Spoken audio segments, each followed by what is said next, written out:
Support for Another Round comes from Squarespace. So once upon a time I had this I technically still have a website. I just don't tell people to look at it because it looks like not great. And it looks not great because I didn't go with people who knew what they were doing, like Squarespace. You can start building your own website today at squarespace.com. And if you enter offer code Another Round at checkout, you get 10% off your first purchase. Say what? Boom. Squarespace. Build it beautiful. All right, Tracy. Cheers. To the union. To the revolution. And to the White House. Hi, everyone. I'm Heben. I'm Tracy. And welcome to Another Round with Heben and Tracy. DC edition. We're in DC. Yes.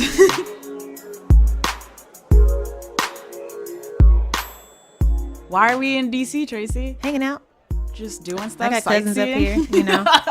We're going to the freaking White House. Oh my God. I've never even walked past the White House. Now they're going to let me go inside. Yo, I can't believe they're letting us in. Do you think they know what they've just done? Don't say that. I'm sorry. Just playing. Just playing. We're going to the White House to interview Valerie Jarrett, senior advisor to President Barack Obama. This week is the last State of the Union of the Obama presidency. So we have a lot to talk about, and she's basically the person, one of like three people who are like the most important in the White House right now. I'm trying to take some notes on how to listen. Yes, how to upgrade my life. How do you do that? We're gonna learn. We're gonna learn today. I don't even know what a advisor does. Just advise, just talks. Yeah. Obama, them socks, but that suit, no, not today. Sir, I have to respectfully ask, what are those? That's what I imagine happens in the White House when you're an advisor. God bless her. I'm so excited. Maybe she'll finally tell me what Obama smells like. You know, I wouldn't ask that. Oh my God. We're trying to get invited back, Tracy. True.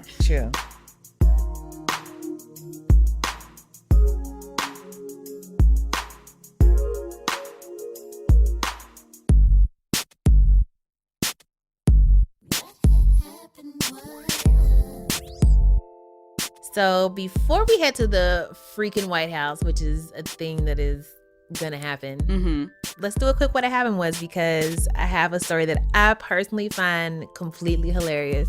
Okay. I'm listening. I've not laughed harder at anything in the past month, I don't think. Okay. So I have this dad, right? I have this dad. He's pretty cool. He's all right. My entire family is from Kentucky, which means my entire family is basically like country. But he is like, my grandmother and like her siblings are like old country, and he's like current country, right? Okay, so I don't he's know got like, I know, I'm gonna try to explain it. So like he is like, he's got like the dad humor with like this accent, but not like an old black man accent. Okay. You just have to meet my dad, apparently. Okay. So anyway. What is old country? So old country is like... Old country, I imagine, is like you're going to the homeland. Okay, not that. I'm thinking like old country is in like a little southern town in like the 50s and 60s, like dirt roads, and like people like sit out on their front porches and like rocking chairs. So it's not like a dialectic difference? It's more of a... It kind of is. Okay, so let me say it this way. Okay. I just realized that maybe one day my father might realize what podcasts are, and he might listen to this episode one day. And I hope, Father, if you're listening, I say all of this out of great love and esteem for you and your countryness and my countryness as well. Yeah. No. My dad is great and hilarious for a lot of different reasons. Okay. So over Christmas break, I went home to Louisville. I'm a notorious last minute Christmas shopper. Usually I don't get started until Christmas Eve. This year, got ahead of the game, started on like the 23rd or the 22nd. Bam, knocked it all out. So he comes to pick me up as he always does every year, and we go to the mall, and like he has very little patience for like browsing. I was looking for a New Year's Eve dress. I'm like, I'm running this H&M real quick. I'm gonna run the H&M real quick and like just take a quick look around. And he walked in with me a little bit, and he was like, "Oh, you're gonna be here for a while." Like I could tell that's like like I could see the gears in his head turning, and so he's leaving. And he also has like a slight stutter, which I sort of do too when I'm like trying to talk too fast and like my brain has not caught up with my mouth, right? Mm-hmm. And the stutter plus the accent and just plus being a dad. This is what this man said to me. He was like, "Okay, yeah, I'm just come to the I'm with your phone, just hit me on the buzz." That is not a thing he ever heard anybody else say. Hit me on the buzz. And the thing is, it didn't hit me until like a full half a minute later. He was like, "Yeah, just hit me on the buzz." I was like, "All right." Then I was like, "Hit me on the buzz." Then I just died in the It sounds like a fake thing white people would say in the 90s. when they're trying to imitate black people, right? Yeah, they're like, we're getting jiggy with it. Oh, hit me on the hit buzz. Me on the buzz. Money G dog. I was just like, can we please make this a thing for the rest of your lives? When you want somebody to text you, please say, just hit me on the buzz. So I swear to you, since then, whenever I told somebody to text me, I was like, all right, just hit me on the buzz. They were like, I'm sorry, what? I really want to get this trending. Everybody listening, word, guys. Please, for 2016. Brought to you by Another Round. Hit me on the buzz. Hashtag hit me on the buzz. Help us make this a thing. Don't explain it to your friends. Don't just say it. Assume just they know. Know what you mean. Because oddly enough, I knew what he meant to mean. Hit me on the buzz. Hit me on the buzz. My dad's so precious. Hit me on the buzz. Yo, there should be a trap remix. Hit me on the buzz. Hit me on the buzz. Hey, hit me on the buzz. Hey. You could Dougie to it. Come on.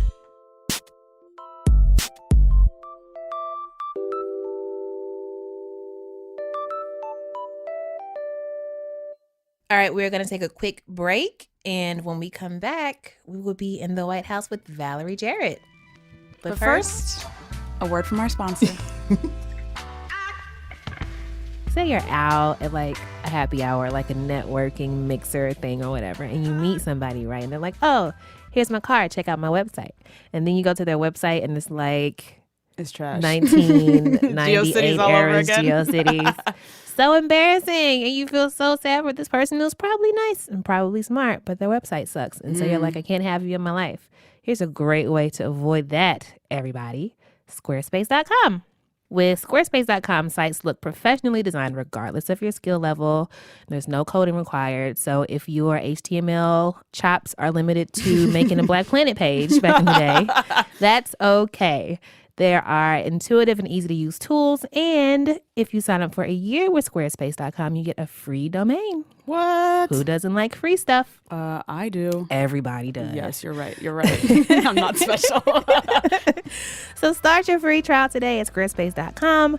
When you sign up, use offer code Another Round and get 10% off your first purchase. Who doesn't love getting 10% off of stuff? And who doesn't love sharing that they love Another Round? Come on, son. Bam. 2-in-1. 2-in-1. Squarespace. Build it beautiful.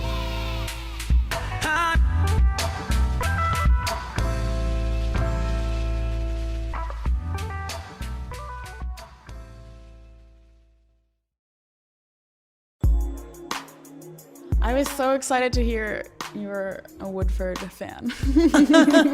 So good Kentucky bourbon. Good choice. Good choice. Oh yeah. Well, where's the bourbon? Yeah, I got there it is. Giving me water.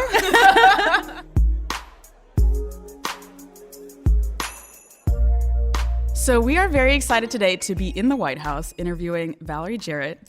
If you are not familiar with her bio, she's senior advisor to President Barack Obama. She oversees the Office of Public Engagement and Intergovernmental Affairs and chairs the White House Council on Women and Girls.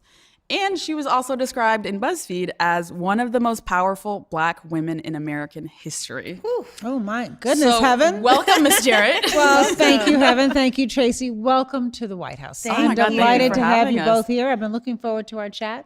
So should we begin with a little toast? Oh my God, yes. First, thank you for drinking with us. Happy New Year. You Cheers. As well. You are here on the beginning of the second half of our fourth quarter, and we've had a pretty extraordinary week. So we're off to a good start. Week. Perfect, man. Absolutely. Cheers. Wonderful job numbers today. It's good Well bourbon. done. Well done, all. Oh my. That's quite tasty. All right. So the State of the Union is this week. It's the last State of the Union of the Obama administration. I know. It's so hard to it? believe this is it. Is it going to end with like a mic drop? Is like he's going to come out, do the crip Right. walk like Serena? That's a really good idea. It feels like towards the end, like as the administration is coming to a close, he's getting like a little looser. He's clapping back a little more. He's like telling people, you know what I'm saying? If you want to pop she's off, like, why are then you pop popping off? Right.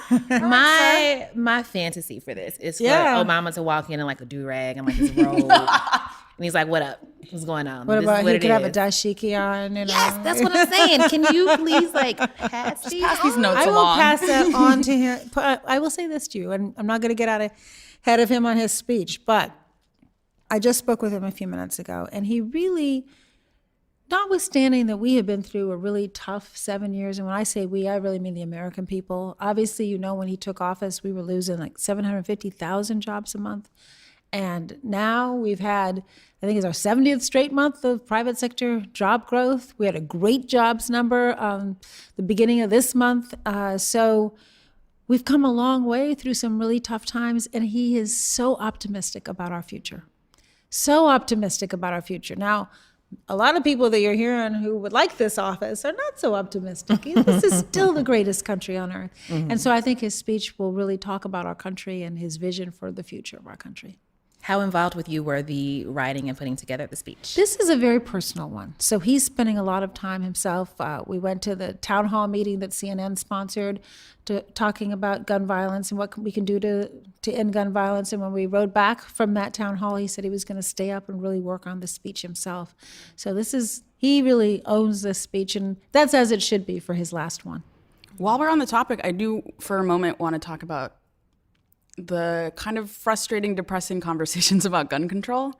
I mean, I say that because he's been emotional, he's been angry, he's been stern, he's been practical. Children are like all over national headlines in like incredibly tragic situations. And I'm curious, what would it take for change to really happen? This is the perfect question. And as he said, when he gave those very emotional remarks last Tuesday and then again at the town hall, just because you're hopeful and optimistic doesn't mean change is easy. Right. Change is always hard in our country. And in this case, there are some entrenched special interests that have a stranglehold on Congress. Because that's the only explanation for why after those 20 little darling children and 6 adults were massacred, and 90% of the American people supported sensible background checks. I mean, you just ask yourself this question.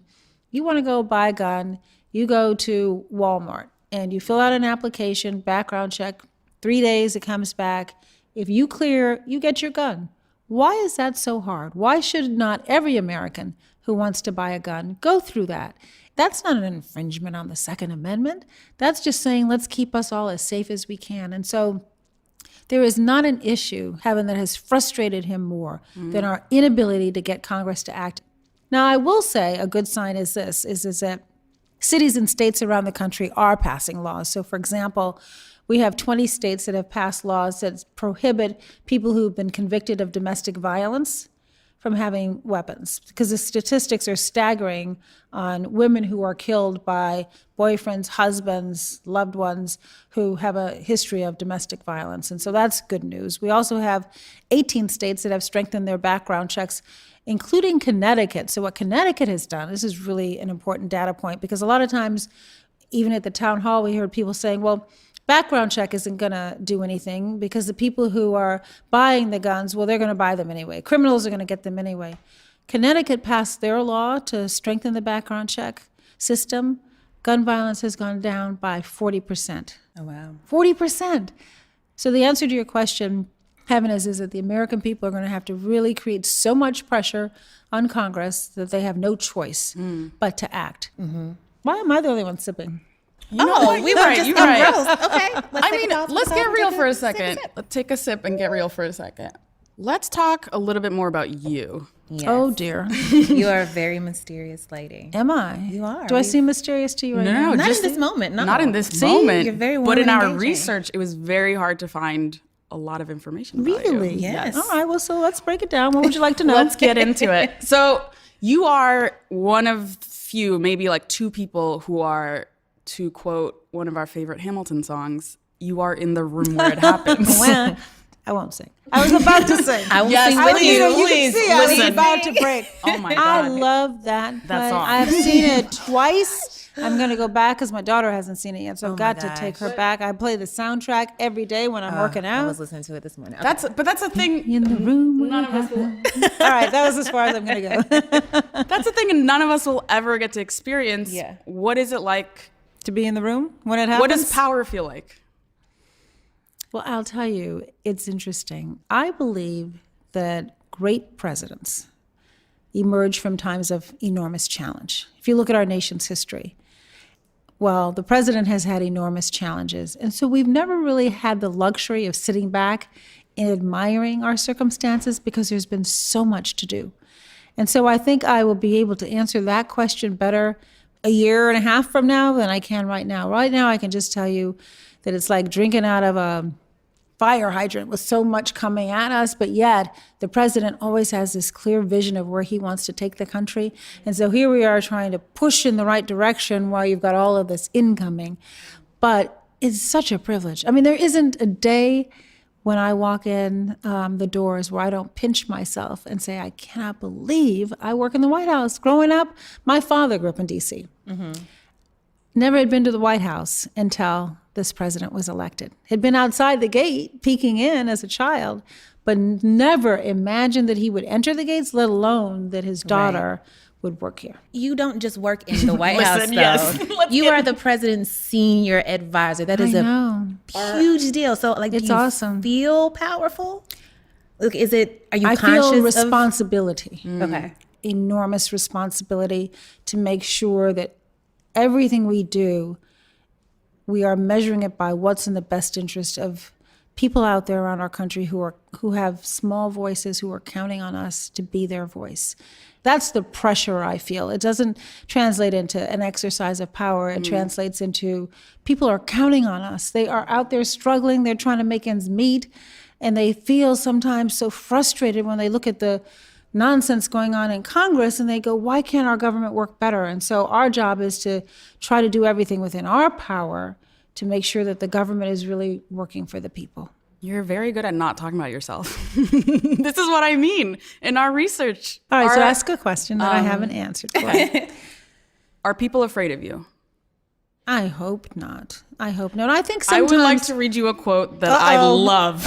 Also, let us preface this by saying I want everyone that to is fear a me. great thing. I think, yeah. Okay, hold on. This quote is amazing. From Vernon Jordan, a family friend of yours. No, a relative. He's married to my cousin. Yes. What did he He's say? quoted Such a in the good New quote. York Times as saying, what Valerie developed is the art of telling people to go to hell and making them look forward to the trip. So, That's question. that's a compliment. Question one, how? How do I do that? That's a compliment. Well, so I think what Vernon meant by that is that, look, sometimes people they think we can do everything for them, anything and everything, right? And so sometimes we have to disappoint people. And I try to do it in the nicest possible way. So, because they're counting on us and they're hoping for a yes, and sometimes the yes is a no. And so I do spend time thinking of thoughtful ways of saying no to people. So it's not actually saying go to hell. It's really much more, I'm so sorry, but we can't do that. Yeah. For Black women, people tend to overlook us for one. Yes, They that's tend to underestimate us. Definitely. Absolutely. Exactly. And I think that when people in power are afraid of Black women, it's because they recognize the power and potential in us to fuck up their privilege. You know what I mean? And I feel like you have that power, firstly. And in everything we've read, all of the reporting has been she butts heads with Axelrod and Rahm Yes, Emanuel. that is a fake and phrase. it's hard to tell whether the language is definitely I mean, the overrated. reporting, it's hard to tell. Say more. This is the thing. I think what you really want is to be respected. Not always to be liked, although I do try to be decent to people, but you want people to respect you. And I think that oftentimes, and look, I started my career as a lawyer. I worked at a big law firm. There weren't very many people who looked like me at either of the two firms that I looked at. And I think sometimes women generally, Black women too, are underestimated and overlooked. And sometimes you'll say, have you ever been in a meeting? This used to happen to me all the time. You'll say something and everybody kind of ignores it. And then a man says the same thing. Listen. And everybody goes, oh, what a good idea. So part of it is you have to find your own voice and you have to command respect. And so I would rather people respect me than fear me. And I've worked hard to earn that respect. And the team that we have here at the White House is very collegial. And I've read books about prior White Houses and how combative they are. And I will tell you, some of my closest friends I work with here, and people, you've been through the last 7 years with people, it's a real test of character and fortitude and integrity. But it's also notable that you've stayed such a long time and they haven't. You guys can't see the face, but there was a mic drop that just happened. Well, you know what? Coming in, I said, look, I am at the stage in my life where my daughter's grown and married and has her own job, and I'm not married. And I love the president and first lady dearly. They're two of my closest friends, and I love our country. So for me, this is the pinnacle of my life. I can't imagine anything I could do that would mean more to me than this. And so why wouldn't I stay until the absolute last moment? I serve at his pleasure, but I will stay here for as long as he has me. So it never would have occurred to me to leave. But then a lot of people who have left had other things tugging at them. I'm not sure they were always leaving voluntarily, too. Ooh. But that's maybe a different story. Ooh, Okay, all right, cute no little grin. So comment. moving on. So we wanted to talk a little bit about you and where you came from. We did find out that you were born in Iran to Black parents. Your father was a doctor, and he moved to Iran because it was easier for him to get work as a doctor then. And we also read that you being lighter than most of the other people in Iran made you very confused as to why you My were identity. considered the Black one. You know what I'm saying? You're hold on, time You out. have done you your know? research. What did you learn about race when you were young? Yeah. I'm sure that your father's experience had him impart some very specific things to you. Yeah. So let me tell you a little bit about my dad and my mom. So my dad, as I said, grew up here in Washington. He went to Howard for college and Howard for medical school. Mm-hmm. And then he went to Chicago and he got a residency at St. Luke's Hospital in Chicago. And it was a very prestigious hospital back there, but he was the first African-American to be a physician there. And so they wouldn't allow him to live in the resident dorms because those were for white only. And they told him he had to come in the back door. So he said, okay, I'll go live. Physical back door. Physical back door. So he said, okay, I will live in I'll live in an apartment somewhere else. But I'm a physician. I am not walking in the back door. I'm coming in the front door. So the first day of work, he walked in the front door. And everybody was like, oh my gosh, what's going on? And he never thought a thing about it. Look at this Negro wanting to do surgery. Exactly. Exactly. What's going on? So then the next day when he showed up at work, all of the staff at the hospital, from the orderlies to the nurses to the administrators who were Black, were standing at the steps of the front door waiting for him. Wow. And they all walked in with him. Oh, that is beautiful. Isn't that a beautiful story?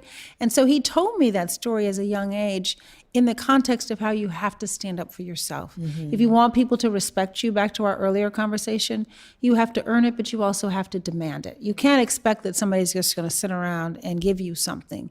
You have to be willing to take it. And so when he was in the Army, right before he was honorably discharged, he was looking for jobs around the country, to your point, and he was finding that the pay that was being offered to him was at a rate that was lower than his white counterparts. Mm-hmm. And so he and my mom were adventuresome spirits, and they said, look, let's just look for a job outside of the United States. And we don't have children, we can travel. And so he looked at a variety of different jobs. And at that point in time, the Shah of Iran, at that point, Iran was a real close ally to the United States. And he was determined to improve the medical care in Iran. And so my father went and helped start a hospital in Shiraz, Iran.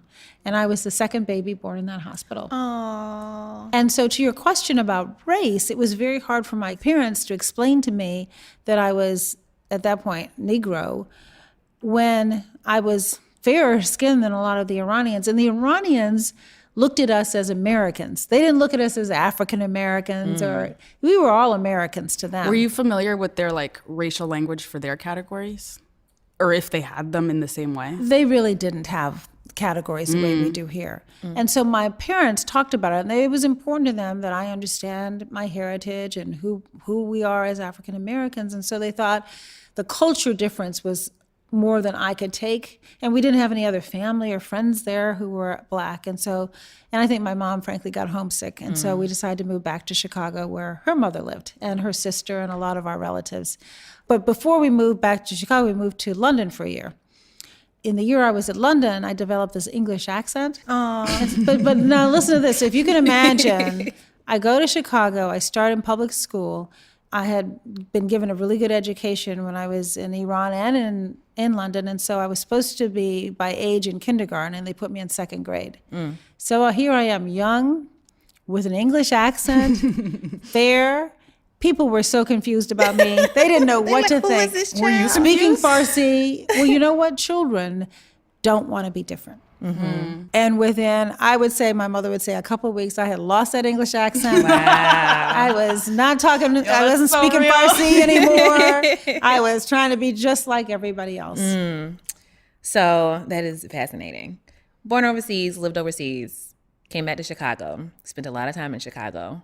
Speaking of Chicago, it's kind of a hot mess right now. Yeah, it's tough. Especially It's really surrounding tough. surrounding the mayor and the Laquan McDonald investigation. It's a mess. That video, I have to tell you, I had to sit myself down and give myself a real talking to before I looked at it, because I just didn't, as a mom, I wasn't sure I could watch it. And I thought to myself, I owe it to him to look at it. Yeah. And the first time I looked at it, I've said this before, it was like a hot poker in my stomach. And each time I've seen it, it's been the exact same feeling. And I just think It never about, goes away. you know, how could that happen to a young man? Boy, he's not even an adult yet. He's 17 years old, kid. Well, what's notable about the video, in addition to like the horror, is the way we've been learning recently that people have covered it up or made attempts to delay releasing it for as long as possible. One of the things that's been reported is that it happened coincidentally so near to Mayor Emanuel's election cycle. In general, the conversation about it has been who knew what and who didn't want the video released because it directly was in conflict with the police report. Yeah. Well, let's take a step back from that, because as you know, after Ferguson, when Michael Brown was killed, the president created this 21st Century Task Force to take a look at what we could do to improve the relationship between police and the communities that they are there to serve and protect.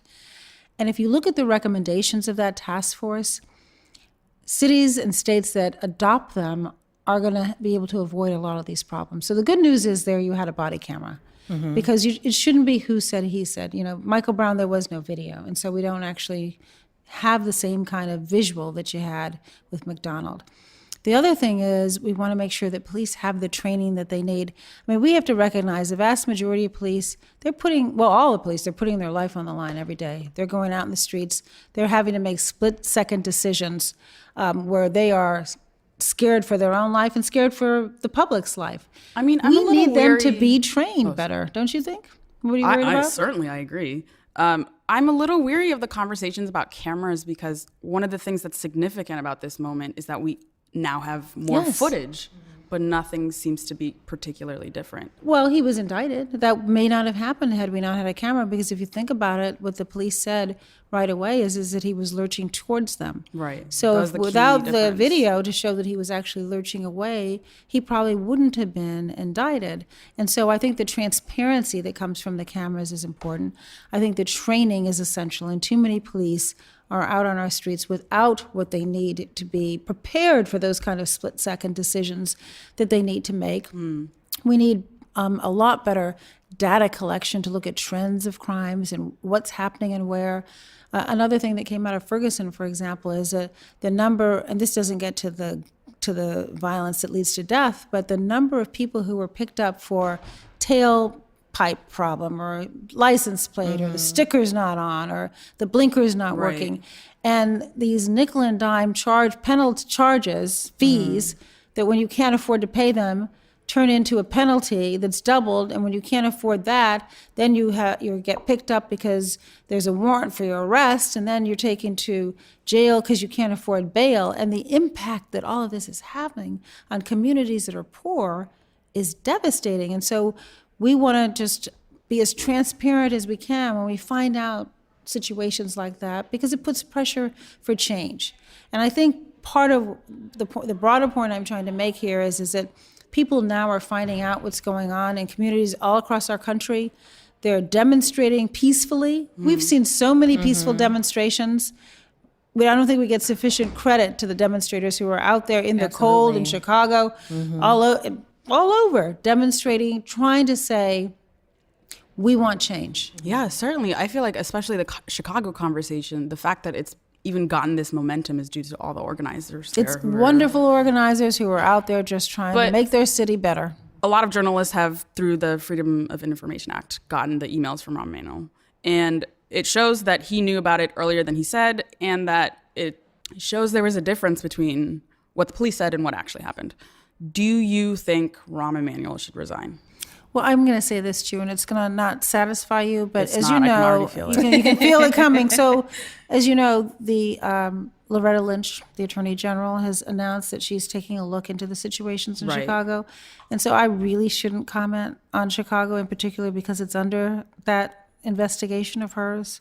So I know that doesn't satisfy you, but I think the good news is that she's looking at the practices that are going on there to try to figure out what should happen. The good thing about the Justice Department is that they can go in, and if they see a trend, for example, they can require the local city government and the police force to enter into a consent decree with them to make changes. And without those changes, there can be other consequences. So that's the advantage of having a Justice Department that's able to say, we're here to ensure that the liberties and freedoms of average citizens are protected.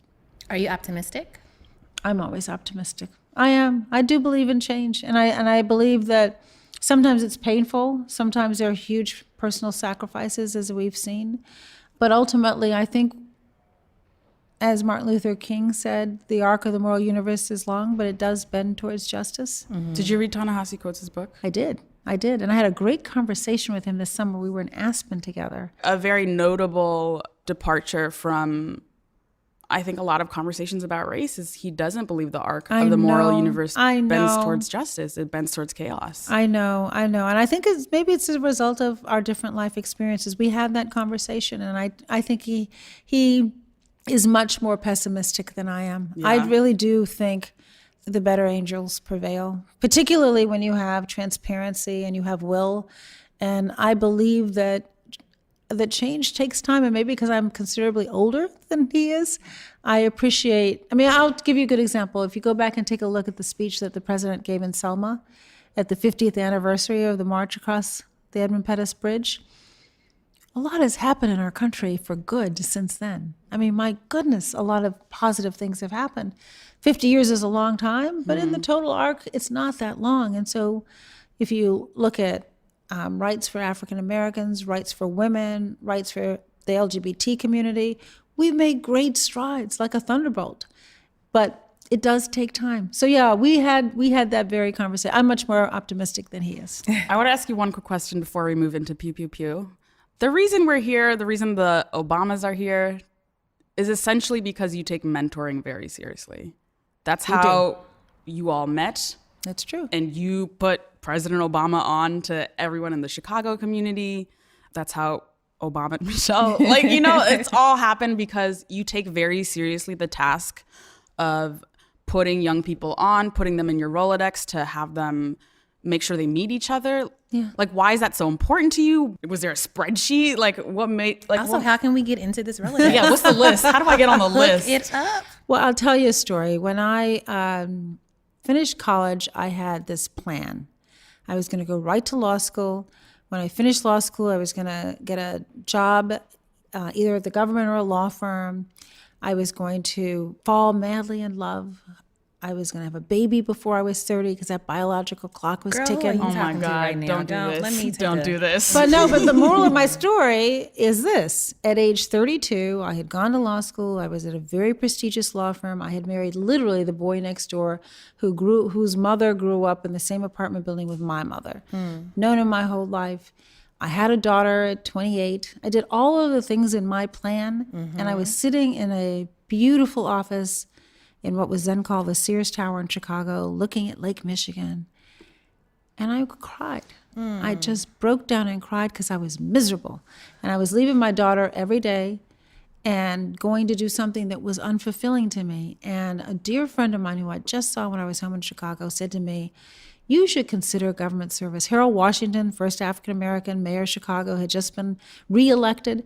And he said, why don't you go do public service? You will care about it. And in public service, he and another woman became my mentors. The woman, my client, was the first person who told me to ask for my own promotion. Have either of you ever asked for promotion? Listen, oh my God, let's not get into this. That's another story. That's chapter 2. When we come back to go to happy hour. We'll talk about that. We'll Okay, talk well, about it would everything. never It is a in my struggle. wildest dreams have it occurred to me to have the courage to ask for promotion. And not only did she tell me once, she told me twice and 3 times and 4. She kept pushing me to go and ask for promotion. And she's my client. She says, you've earned it. Go tell your boss. And I remember I walked in there and I was scared to death. And I kept saying, Lucille told me I need to do this. And I went through my list of why I should get a promotion. And he said, okay. Now, it doesn't always happen that way. But if it hadn't been for her pushing me and believing in me, and the fact that I also have always worked for either clients or for employers who appreciated that I was a single mom and that I needed to be able to be that single mom. That's rare. And so I know it's very rare. And that experience taught me, first of all, how much I owed them, because I looked around at my friends who didn't have that situation, and the loyalty, and I worked twice as hard. But it also said to me, I need to do the same for other people. And when I was in my law firm, I really didn't have that kind of mentorship. And I was like a lost oasis out there. And so I pledged to myself that I would do better for people based on my life experiences. So that's why I try to take good care of the folks.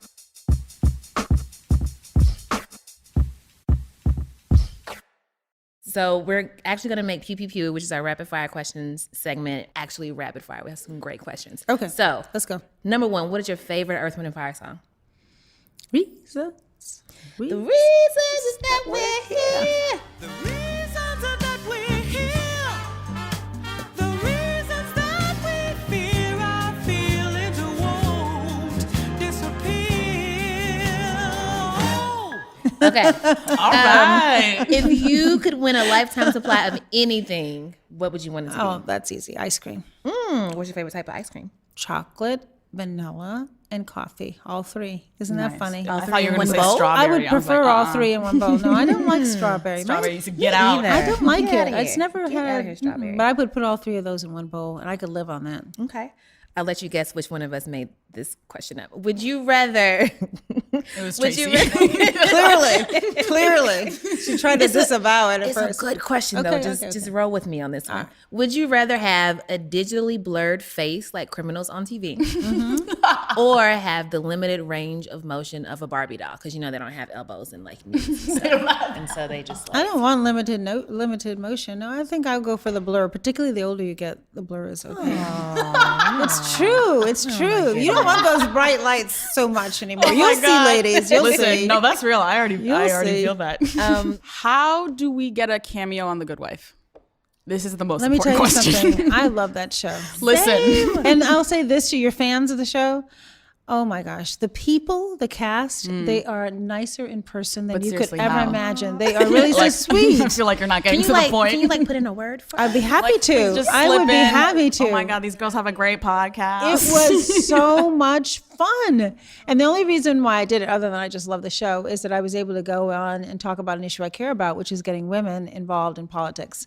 And so I helped talk Alicia into running. It didn't end up, so good in the end. Spoiler alert. Great show. Loved being on it. Can't wait to go back again. Aw, take us with you. Okay. As far as I know, you're the only White House advisor who's been on 105.1 for The Breakfast Club. Am I? As far as I know. You must be. Who is your favorite rapper? Oh my gosh. It's okay if you don't listen to rap, but if you do, I do need to know. I like Jay-Z. Okay. I like Jay-Z. You got a favorite song? Not really, but you know what? Kendrick Lamar was just here too. You know what? I was really impressed with him. Was here? He was at the White House. He came and he visited the president, and you know what the president said to him? Because he was a little nervous, bless his heart. He's really a very nice young man, and the president said, "Can you believe that we're both sitting in this Oval Office?" Oh my God, I love that story. We are over. I have to ask this last question. Would you rather have shrimp for fingers or breadsticks for toes? Like long breadsticks. Like Olive Garden breadsticks? Yes. Are they unlimited? Well, would it affect the size of my shoe? Yes. You gotta have enough room in your shoe because like if you just like squinch them down in there, you know, it would hurt. Well, it's bread. That's a really bad choice, there but are I guess I will nerves go in there. for the breadsticks because more likely, maybe people won't look down at my feet, but they're going to see my But they would hands. notice. They would notice those my shrimp fingers. hands. That is a terrible question to end on. Well, Thank you for Heben humoring and me. Tracy, I will tell you, this has been like a pleasure of my day.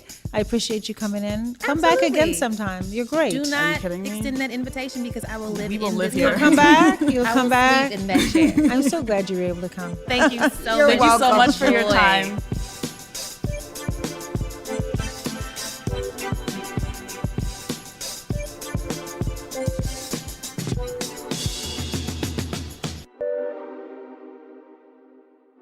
So that happened. Crazy. Crazy. Thank I'm you ready to s- go and advise everybody now. You're just like an advisor now. Do not You do got that. it. I advise you to not. It's crazy to go from that to like our regular part of the show, but I it's know. time to buy rounds. Evan, who are you buying around for today? I am so glad you asked.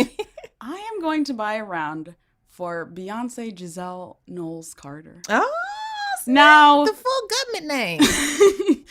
I'm buying a round specifically for the songs Bow Down and Flawless. I want to talk about those two songs for a second. Please talk to us about this. I want to set the setting too. This was right after 4 dropped, one of her best albums, I would say. Probably my favorite personally. And there's just this long stretch of time where we're like, Beyonce will never give us another album. Like she just had her baby and it's like, okay, she's already blessed us with a lot, so we should be grateful. We shouldn't even ask for more. But at that time, we're like, Beyonce was good. Beyonce was good. So out of nowhere, she drops Bow Down / I've Been On. I've been on. Wait, I forgot all about I've been on. Exactly. So good. Exactly.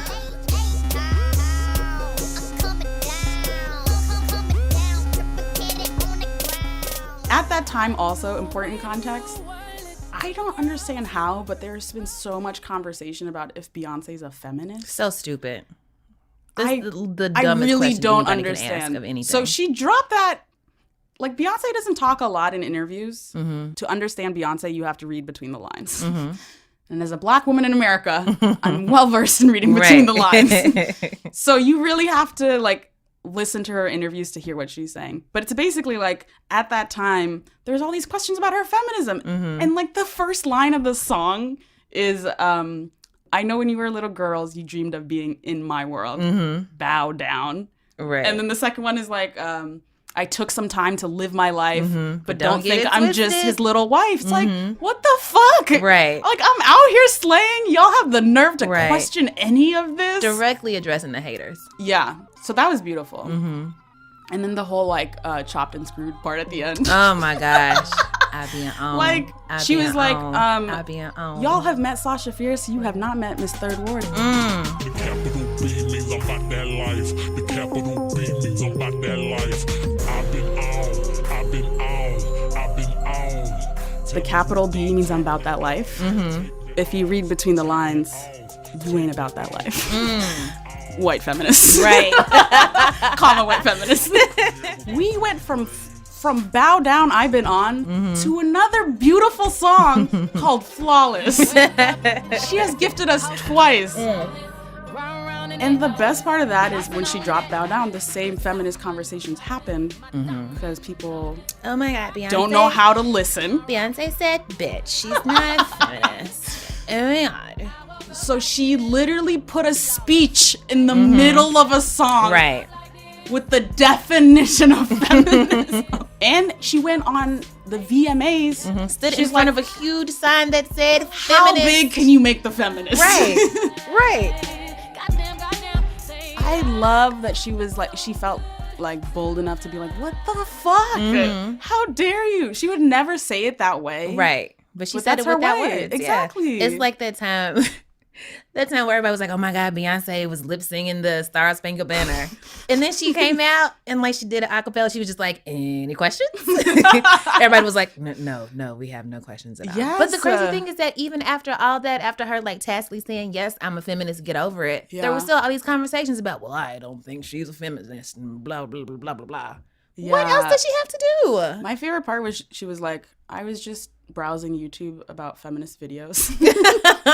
Which is a thing that Same. Beyonce does. I do that all the time. So it's, I just want to, girl, I see you. Yes. Like, I feel like people feel like Beyonce is for everyone, and I feel strongly that Beyonce is for Black girls. Oh, Beyonce is for Black girls. Listen. Hashtag Beyonce is for Black girls. I love it. This round's on me, Beyonce. If you're listening to this, please Come through. Please Listen, do one interview just for me. I can assure you that this will be the best interview you've ever had in your life. Ever. We won't hit you with the dumb questions. We won't come sideways. We ain't got time for that. You don't have time for that. It'll be great. Thanks, Beyonce. In advance. Thanks in advance. Who are you buying around for, Tracy? Prepare for a drastic change in tone and feeling.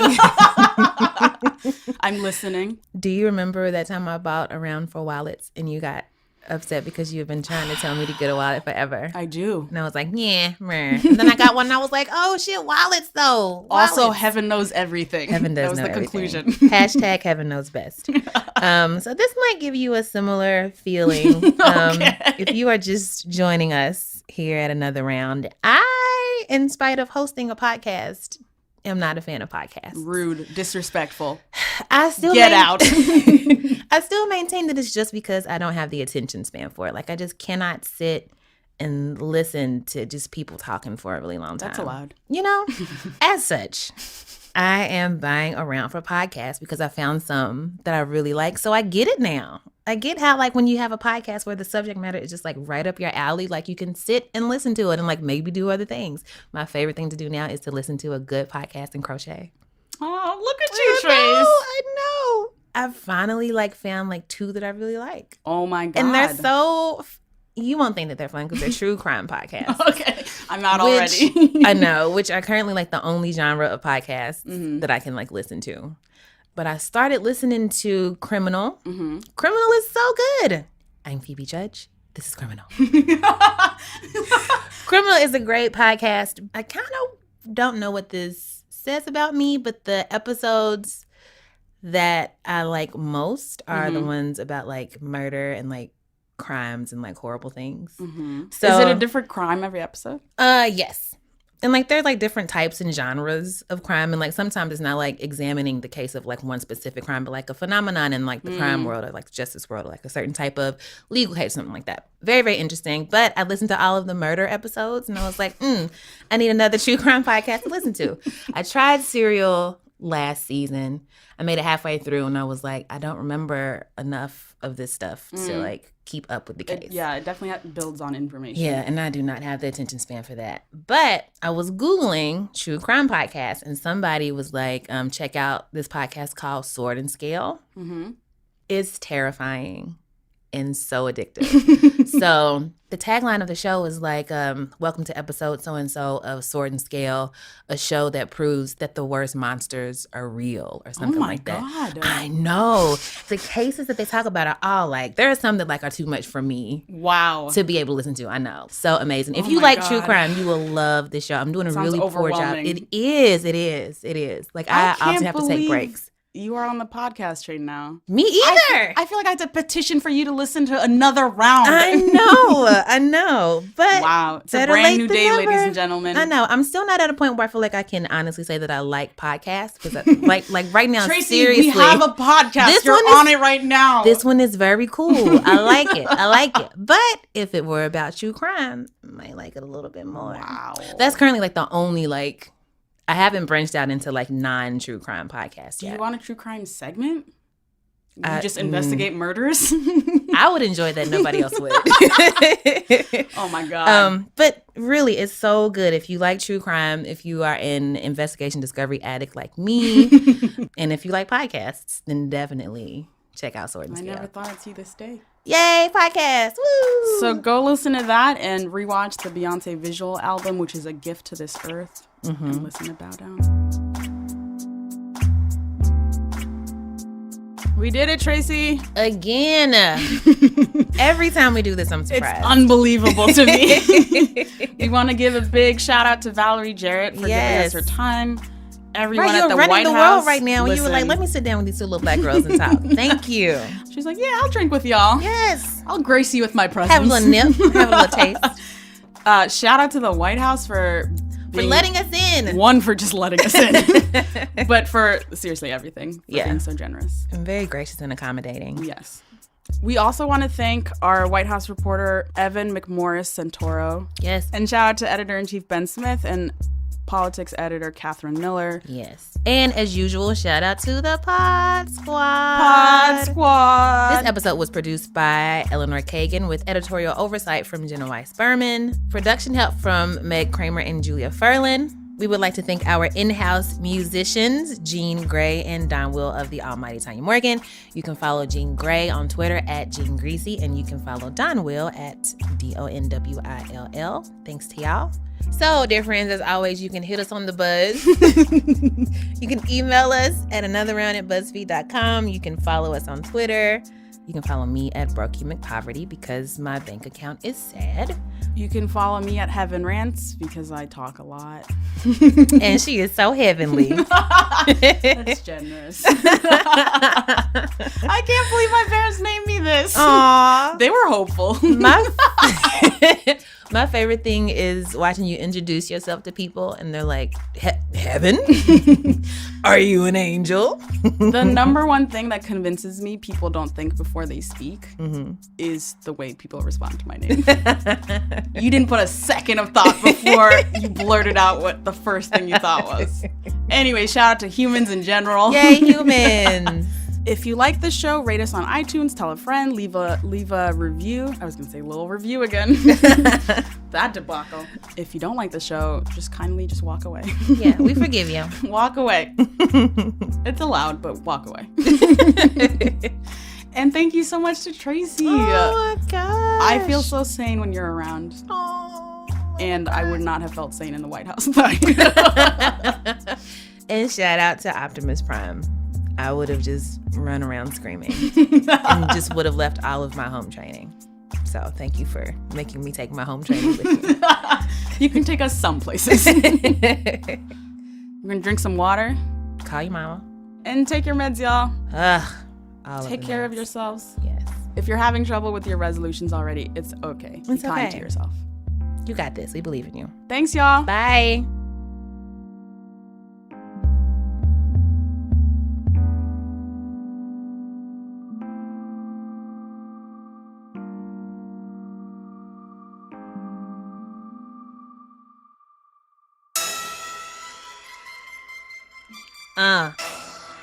Young Tracy on the mic. Young Hieronymus. Hey, hit me on the buzz. Hey. Hit me on the buzz. Hey. Hit me on the buzz. Hey. On the motherfucking buzz. Hey. Hit me on the buzz. Hey. Hit me on the buzz. Hey. Beautiful. That's already ringtone length. Yes, that's all you need. Wait, the beat just dropped. Oh, this is just so. And this is why we're not rappers. This is exactly We'll stick to podcast.